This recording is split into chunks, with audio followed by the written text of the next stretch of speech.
Alors imaginez, il est 14 heures, vous êtes en plein flow sur Claude, ça avance bien, vos prompts s'enchaînent, et votre projet prend forme. Et soudainement, Claude vous dit, limite atteinte, revenez dans 5 heures. 5 heures, c'est-à-dire que toute votre après-midi de travail s'envole.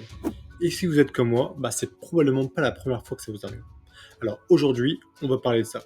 Comment reprendre le contrôle de votre consommation Claude pour ne plus jamais vous prendre ce mur en pleine figure. Alors, à la fin de cette vidéo, vous saurez comment fonctionne vraiment la facturation de Claude et vous comprendrez pourquoi votre coût il grimpe en exponentiel. Et enfin, vous connaîtrez les 8 pièges concrets à corriger immédiatement pour arrêter de gâcher 90% de vos tokens. Alors, avant d'aller plus loin, il faut absolument que vous compreniez le concept de token. Un token, c'est quoi? C'est la plus petite unité de texte qu'une IA est capable de lire, de comprendre et générer. Alors concrètement, ça correspond à peu près à un mot court ou un morceau de mots pour les mots les plus longs. Donc par exemple, le mot bonjour, lui, il compte pour un seul token, mais le mot anticonstitutionnellement, lui, il est découpé en plusieurs tokens. Donc il faut bien comprendre que les mots que vous envoyez à Claude et les mots que Claude vous renvoie seront tous comptabilisés dans votre quota de tokens. Donc retenez ça, quand on parle de token, on parle littéralement de la monnaie d'échange entre vous et le modèle. Sauf que, voilà, il y a un piège. Souvent, vous pensez payer pour les mots que vous tapez, alors qu'en réalité, vous payez pour bien plus que ça. Et pour comprendre pourquoi, il faut parler du deuxième concept fondamental, le contexte. Alors le contexte, pour bien comprendre, c'est tout ce que Claude a sous les yeux à un instant T. Ça inclut les messages en cours, bien sûr, mais aussi l'intégralité de votre historique de conversation, les fichiers que vous avez uploadés, votre fichier claude.md, les skills actifs, bref, tout ça pris ensemble forme ce qu'on appelle la fenêtre de contexte. Et cette fenêtre a une taille maximale. Alors chez Claude, selon le modèle, c'est entre 200 000 tokens et 1 million de tokens. Et le point critique à comprendre, c'est que Claude, entre chaque message, il n'a aucune mémoire. Il ne se souvient de rien. Donc à chaque nouveau message, il relie toute cette fenêtre de contexte depuis le début pour pouvoir comprendre et vous répondre. Et c'est exactement pour ça que le coût explose au fil d'une conversation. Donc la conséquence directe à comprendre, c'est que votre coût en token, il n'est pas linéaire, mais il est exponentiel. Alors pour arrêter de gâcher vos tokens, je vais vous donner 8 pièges dans lesquels il ne faut pas tomber et je vais vous donner les pièges les plus gros au début et les pièges les moins importants à la fin. Alors un des pièges les plus importants, c'est de ne jamais nettoyer sa fenêtre de contexte. Imaginez le matin, vous demandez à Claude quelle est la recette des moules marinières et l'après-midi, vous lui demandez comment jouer de la guitare. Donc au moment où vous demandez à Claude comment jouer de la guitare, il doit relire l'intégralité de la fenêtre de contexte, donc relire la conversation sur la recette des moules marinières. Donc là, vous cramez des tokens pour rien.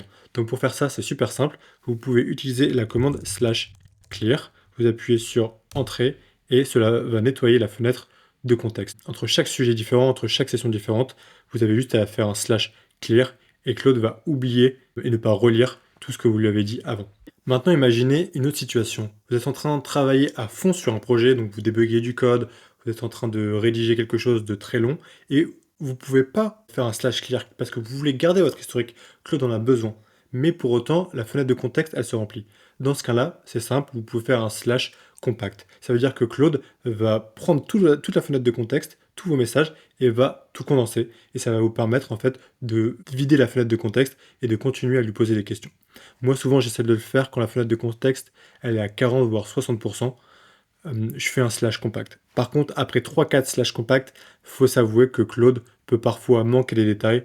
Et dans ce cas-là, vous lui demandez simplement de faire un résumé de toutes les tâches, du statut de chacune des tâches, et vous lancez une nouvelle session. Et maintenant, j'aimerais aborder le cas où vous êtes en train de parler à Claude, tout se passe bien, et d'un seul coup, il délire complètement, il est à côté de la plaque, ou il vous a mal compris, ça fait 5-6 messages qu'il ne vous comprend plus, alors dans ces cas-là, laissez tomber, il y a une commande qui est faite pour vous, c'est le /rewind. Le /rewind, ça permet de revenir à un message précédent et d'enlever toute la conversation passée. Donc par exemple, alors là, c'est une conversation test, mais je lui ai demandé comment ça va, comment se passe la vie en Chine. Donc là, il me dit, on restaure la conversation à quel point? Et ça va. Je clique sur Entrée, restaurer la conversation, et on reprend là. Le message comment se passe la vie en Chine a disparu, le message ça va, il est là, j'ai plus qu'à le taper, appuyer sur Entrée, et on revient au même point. Alors maintenant, on passe au deuxième piège à éviter, ce sont les réponses longues de Claude qui coûtent assez cher en token de sortie. C'est-à-dire que par défaut, Claude il va vous faire des réponses assez longues, vous dire s'il vous plaît, est-ce que vous pensez que il va y aller avec les pincettes et au final tout ça, ça va vous coûter assez cher en termes de tokens. Donc il y a une solution assez simple, c'est un plugin qui s'appelle Caveman. Je vous mettrai le lien sous la vidéo. vous allez sur Claude, vous dites à Claude de l'installer. Bonjour Claude, est-ce que tu peux installer ce plugin s'il te plaît? Alors ce plugin, qu'est-ce qu'il va faire? Il va forcer Claude à être beaucoup plus synthétique, à aller droit au but, à arrêter ses formulations ultra longues. Alors moi, Claude vient de me dire que le plugin était déjà actif et déjà bien installé, et maintenant on peut tester. Donc pour l'activer, on fait un slash caveman, donc c'est homme des cavernes, hein, tout simplement, c'est moi manger agneau, moi manger bœuf, ok? Donc là, caveman déjà actif, ok, et maintenant on dit, est-ce que Claude, tu peux m'aider à faire un plan en 3 parties sur comment on crée un site web, s'il te plaît? Et là, vous allez voir que la réponse, elle va être vraiment très synthétique.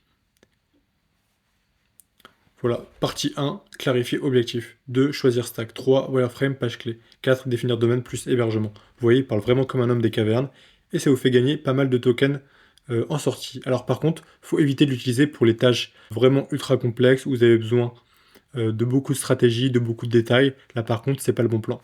Alors c'est assez simple à désactiver, vous faites un normal mode dans le chat, vous cliquez sur entrée et vous allez sortir du mode caveman.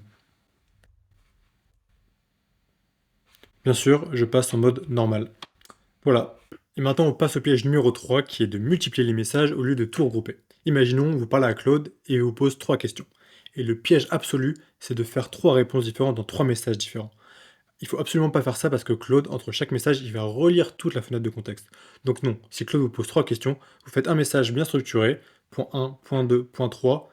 Sur chaque point, vous mettez votre réponse et vous envoyez tout depuis un seul et même message. Et maintenant, on passe au piège numéro 4, ce sont les pauses sournoises. Pour bien comprendre, il faut parler du concept de cache. Claude, pour éviter de retraiter certains éléments, il les garde en mémoire. Cette mémoire, elle a une durée qui est courte. Donc, si par exemple vous êtes en train de parler à Claude pendant une longue session et que vous vous attendez et que vous vous absentez pour par exemple une réunion entre collègues ou pour un empêchement familial, et vous revenez par la suite, ce cache, donc cette mémoire, elle a disparu.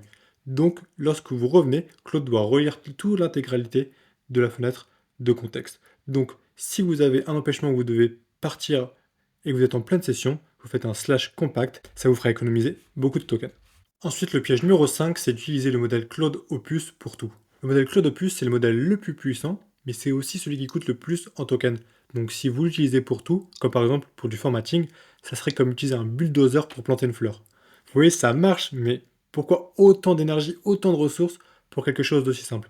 Bon bah voilà, c'est pareil. Donc le modèle Claude Opus, utilisez-le uniquement lorsque vous avez besoin, lorsque vous avez des questions stratégiques très profondes qui nécessitent beaucoup de recherche, ou alors lorsque vous avez des questions sur l'architecture de votre code, par exemple, si vous êtes développeur, là le modèle Claude Opus, il est vraiment approprié. Sinon, pour 80% de vos usages, je vous recommande d'utiliser le modèle Claude Sonnet.